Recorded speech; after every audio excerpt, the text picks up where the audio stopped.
तो दोस्तों एक बार फिर स्वागत है आप सभी का हमारे चैनल पर। और इस वीडियो में हम बात करने वाले हैं उन सभी कैंडिडेट के लिए जो चाह रहे हैं डीयू में एडमिशन लेना। अब आप कहोगे सर सब तो हो गया है, रजिस्ट्रेशन हो गया, सारी चीजें हो गई, अब क्या करें, अब थोड़ी कुछ होगा, नहीं। तो वो सभी पार्टिसिपेंट कैंडिडेट जिन्होंने अभी तक रजिस्टर कर ही नहीं पाए हैं डीयू के लिए, उन सभी के लिए एक ऑप्शन आपको मैं बताने वाला हूं जो आपके लिए इंपॉर्टेंट होने वाला है। जी हाँ, हम बात करने वाले हैं मिड एंट्री की। डीयू देता है मिड एंट्री। मिड एंट्री में क्या होगा, देखो यार 2 राउंड जो है वो कंप्लीट हो चुके हैं, है ना, नहीं तो अभी कंप्लीट हो जाएंगे फाइनली 1-2 दिन में। 30 तारीख तक मान के चलो कि आपकी ये सारी चीजें कंप्लीट। अब एक नया शेड्यूल जारी करेगा डीयू, और उस शेड्यूल में आपको एक नई व्यवस्था मिलेगी जिसे कहेंगे मिड एंट्री। तो वो सभी पार्टिसिपेंट जिन्होंने अभी तक रजिस्टर ही नहीं करा था डीयू में, उनको एक मौका मिलेगा फिर से खुद को रजिस्टर करने का।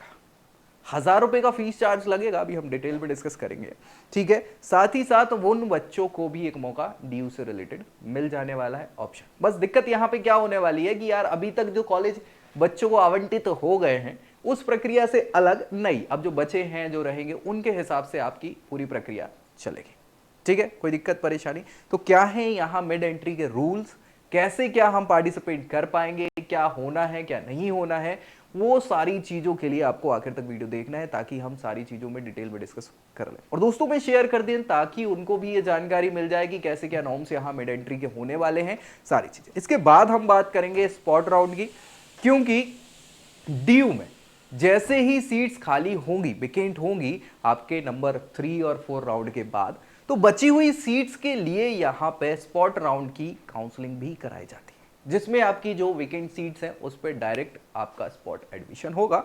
तो वो क्या प्रक्रिया होगी उन पे भी हम डिस्कस करेंगे। तो ये दोनों फायदे की प्रक्रिया आपकी होने वाली है, इसीलिए आपको इसको क्या करना है, आखिर तक देखना है और दोस्तों में भी शेयर कर देना है। और पहली बार चैनल पर आ रहे हैं तो सब्सक्राइब कर लेना है ताकि सारी डिटेल में आपको जो भी अपडेट्स हैं वो मिलती रहे इसी चैनल।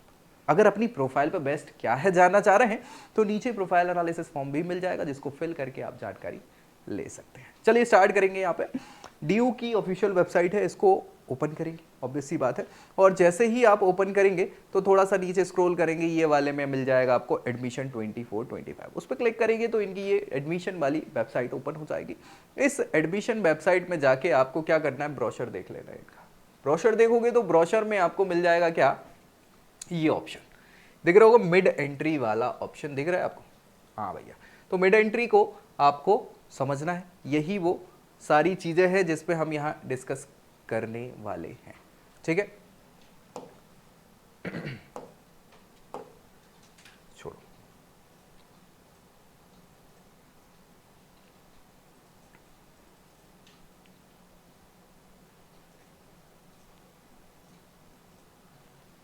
Mid entry. अब मिड एंट्री में इन्होंने क्या बताया है कि ये मिड एंट्री का ऑप्शन जो अगले शेड्यूल में आपको मिलेगा, डायरेक्टली मिलेगा, कोई दिक्कत यहाँ पे है नहीं। तो भाई साहब बे सभी बच्चे जो कि फेल्ड हो गए थे अप्लाई करने में सीसेस पोर्टल पे, वो सभी बच्चे जिन्होंने सीसेस पोर्टल पे अप्लाई ही नहीं कर पाए या किसी कारण से वो नहीं कर पाए, जो भी रीजन रहा हो आपका, वो सभी बच्चे। इसके अलावा जो राउंड 1 है ना, यहां लिखा हुआ है could not complete phase two जिन्होंने कंप्लीट नहीं कर पाए किसी कारण से, वे सभी बच्चे पार्टिसिपेट कर पाएंगे कहां, इस वाले सेक्शन में जिसे हम मिड एंट्री नाम दे रहे हैं, ठीक है भाई। अब इनको क्या करना है, उन बच्चों को बस मिड एंट्री फी सबमिट करनी होगी 1000 रुपए की, और ये जो पैसे हैं आपके पैसे वापस नहीं होंगे, नॉन रिफंडेबल हैं, कहीं एडजस्ट नहीं होंगे, ठीक है भाई। तो ये 1000 रुपए दे के आप डीयू की काउंसलिंग प्रक्रिया में शामिल हो सकते हैं, ठीक। अब भैया यहां एक चीज और, जो रूल्स है वो क्लियर समझ लेना, नहीं तो बाद में फिर आप परेशान हो। यहां लिखा हुआ है कि a candidate who applies to CSAS UG 2024 mid way, है ना। अगर मान लो आप यहां मिड एंट्री कर रहे हैं तो यहां साफ सुथरे तौर पे लिखा है कि not hold any right to claim the seat allocated to the candidate who had applied to CSAS UG during the initial stage, ठीक है। कहने का यह मतलब है कि आप मिड एंट्री में शामिल तो हो रहे हो डीयू में, लेकिन शामिल होना आपका ये क्लेम नहीं बनेगा कि हमको सीट मिलेगी ही। समझ पा रहे हो भैया? हाँ, यहां आज भी पहली प्रेफरेंस किसको दी जाएगी, उन पुराने बच्चों को ही दी जाएगी जो पहले से यहां प्रक्रिया में शामिल हैं। तो पहली एंट्री उनको मिलेगी, उसके बाद मिड एंट्री वालों को ये सारी व्यवस्थाएं होने वाली हैं, बचेगी सीट, खाली रहेगी तो आपको ये मिल जाने वाली है।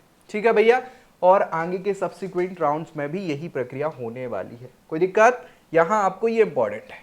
चलिए नेक्स्ट, यहां दूसरी चीज जो हमें पढ़नी है वो ये कह रहा है कि once the seat has been allocated to the candidate who has applied to CSAS midway, यानी कि वे सभी कैंडिडेट जो मिड एंट्री करेंगे, अगर उनको कोई सीट एलोकेट हो जाती है तो क्या करना है, आप सुन लेना इसको, उनके लिए क्या है, मैंडेट हो जाएगा उस सीट पर एडमिशन लेना, मैंडेट रहेगा मिड एंट्री वालों को। देखो यार, ये चीजें आप समझ लोगे ना तो गलतियां होंगी नहीं, क्योंकि अगर आपको पता होगा कि मेरे को भाई मिड एंट्री अगर हम करते हैं और कॉलेज मिल जाता है तो लेना ही पड़ेगा एडमिशन, ठीक है, तो अगर आपको नहीं लेना है, आप टाइम पास के लिए कर रहे हैं, तो एक तो 1000 रुपए जाएगा, वो तो है ही। दूसरी चीज क्या है कि एडमिशन अगर मतलब मिल गई सीट तो एडमिशन भी लेना पड़ेगा, और नहीं लेते तो क्या होगा, ज्यादा से ज्यादा कुछ नहीं होगा, ज्यादा से ज्यादा DU बैन कर देगा आपको, सीएसएस पोर्टल से अलग हो जाओगे, प्रक्रिया से बाहर हो जाओगे, ये तो नहीं होगा, ठीक है, तो वो बहुत बड़ी बात नहीं, तो चीजें क्लियर तो रहे, है ना। अब ऐसे कैंडिडेट जिनको मिड एंट्री में सीट मिलती है उनको अपग्रेड करने का मौका भी नहीं मिलेगा, साफ सुथरे तौर पे यहां लिखा है, candidate will not be upgraded in any subsequent allocation round, ठीक है, तो आगे के एलोकेशन राउंड में उनको अपग्रेड करने का मौका नहीं मिलेगा, जो मिल गई सीट वो लेनी पड़ेगी, एडमिशन वहां लेना पड़ेगा। तो इसलिए यहां क्या होगा, आप समझना इस चीज को बहुत अच्छे से, यहां फिर से चॉइस फिलिंग होगी आपकी, होगी कि नहीं होगी, तो यहां चॉइस फिलिंग बहुत मैटर करेगी आपकी। आप चॉइस फिलिंग अगर करनी है, क्या करनी है, कैसे करनी है, तो नीचे आपको मिल जाएगा प्रोफाइल एनालिसिस फॉर्म, यह नंबर भी मिल जाएगा जिस पे कांटेक्ट करके आप क्या कर सकते हो, हमसे जानकारी ले सकते हो कि कैसे आपको क्या करना है, प्रेफरेंसेस फिल करना है, क्या ऊपर रखें क्या नीचे रखें, वो सारी चीजें आपकी क्लियर हो जाएंगी, तो आपको कांटेक्ट कर लेना है बेझिझक, ठीक है भैया, तो ये हम बता देंगे। अब यहां पे क्या है, merely applying through mid entry does not guarantee an allocation of seat through CSAS, ठीक है, वही चीज बता रहे हैं कि भैया आप मिड एंट्री तो ले रहे हैं लेकिन इसमें गारंटी नहीं रहेगी कि आपको कोई सीट मिलेगी ही, ठीक है, आपको सक्सेसफुली रिमिटेंस, है ना, मिड एंट्री फीस जो है वो आपकी रीमिटेंस यानी वापस मिलेगी क्या नहीं मिलेगी, नहीं मिलेगी, रिफंडेबल है ही नहीं भैया, नॉन रिफंडेबल साफ सुथरे तौर पर, ठीक है। एक और चीज जो इंपॉर्टेंट है, वो सभी कैंडिडेट जो मिड एंट्री में एंट्री ले रहे हैं वो सभी अलाउ नहीं होंगे, किस लिए, ECA एक्स्ट्रा करिकुलर एक्टिविटी वाले जो हैं, है ना, स्पोर्ट्स सुपर न्यूमेरिसी कोटा, और साथ ही साथ परफॉर्मेंस बेस्ड जो प्रोग्राम है, चाहे वो फाइन आर्ट्स के हों, म्यूजिक के हों, वो सारे, ठीक है, PEHES, ये सभी प्रैक्टिकल प्रोग्राम जो है, BFA वगैरह, बैचलर ऑफ फाइन आर्ट्स वगैरह, इन सभी प्रोग्राम के लिए वो अलाउड नहीं होंगे, कौन, मिड एंट्री वाले। तो ये सारी चीजें आपको ध्यान में रखनी है, अगर आप इधर टारगेट कर रहे हैं तो मिड एंट्री का कोई मतलब नहीं है, आप पर्टिकुलर इसकी अलग से काउंसलिंग हो रही है उसमें जा सकते हो, ठीक है भैया, कोई दिक्कत परेशानी, तो ये तो मिड एंट्री की सारी चीजें क्लियर हो गई। अब स्पॉट राउंड की और बात कर लेते हैं ताकि सारे डाउट यहीं क्लियर हो जाए। स्पॉट राउंड यहाँ क्या बता रहा है कि वो सभी के सभी बच्चे, जब ये प्रक्रिया पूरी हो जाएगी, कौन सी, हाँ हमारी ये राउंड 1 2 3, 2 तो हो ही गए, 3 4 जो होगी मिड एंट्री वाली, जैसे ये प्रक्रिया पूरी हो जाएगी ड्यू की, अब क्या होगा, बहुत सारे बच्चे ऐसे होंगे जो नहीं लेंगे एडमिशन, ऑब्वियस सी बात है, या कहीं का कहीं कुछ और ऑप्शन उनके पास अवेलेबल होगा, बहुत सारे ऐसे रीजन होंगे जिसमें कुछ सीटें खाली हो जाएंगी, तो जो बची हुई सीटें हैं उन पे DU क्या कराएगा, उस पे कराएगा स्पॉट राउंड, ठीक है भैया। तो स्पॉट राउंड आपका होगा, उसमें भी रजिस्टर आप कर सकते हो, वो जो कैंडिडेट रजिस्टर रहेंगे वो तो हो ही जाएंगे, वो वहां पे एंट्री वहां ले सकते हैं। स्पॉट राउंड भी लगभग सेम ही है मिड एंट्री के जैसा, ठीक है। तो भैया स्पॉट राउंड में इन्होंने बताया है कि after completion of regular CSS, है ना, सीट एलोकेशन प्रक्रिया पूरी हो जाएगी तो सीट बचेंगी अगर, तो क्या करेगी यूनिवर्सिटी ऑफ दिल्ली, क्या करेगी, एडमिशन के लिए फिर से बताएगी वेकेंट सीट कितनी क्या है वो। तो भैया वे सभी कैंडिडेट जिनको कोई सीट नहीं मिली अभी तक, मतलब जब कंप्लीट हो जाएगी तब तक कोई नहीं मिलेगी, वो बच्चे क्या करेंगे, स्पॉट राउंड में पार्टिसिपेट कर सकते हैं, ठीक है, कोई दिक्कत, बढ़िया।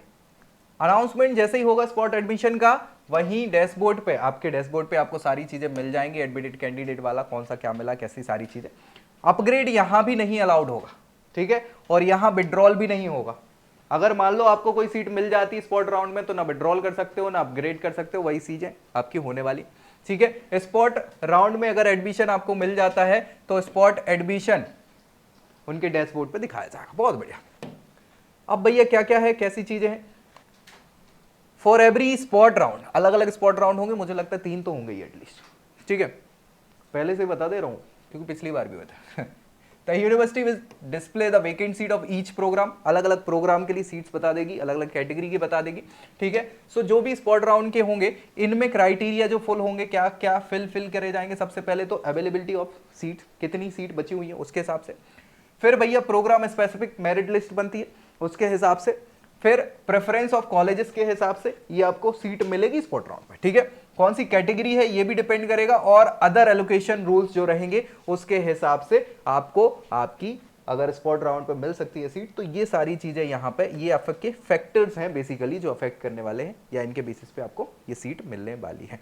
तो मैंडेट रहेगा, अगर कोई सीट मिलती तो कैंसिल नहीं कर पाओगे, आपको एडमिशन लेना पड़ेगा, सारी चीजें। तो पहले सोच लेना, समझ लेना, फिर इन चीजों में जाना। तो मुझे लगता है हमने मिड एंट्री की बहुत अच्छे से बात कर ली, स्पॉट राउंड की बात कर ली। फिर भी कोई कंफ्यूजन बच गया है, कोई आ रहा है दिमाग में ऐसा, तो नीचे कमेंट कर दो तो उसको रिजॉल्व कर ले। बाकी आपको कैसे क्या सारी प्रक्रिया करना है उसके लिए नीचे फिल कर दो प्रोफाइल एनालिसिस फॉर्म, तो हम उसमें आपको क्या है हेल्प कर देंगे। तो भैया ये पूरी रही जानकारी, बाकी जैसे ही अपडेट कुछ नहीं आती हम आपको मिल जाएंगे। तब तक के लिए जय Hind. I hope you like this video. For more such videos, keep watching our channel. And do not forget to like, share and subscribe.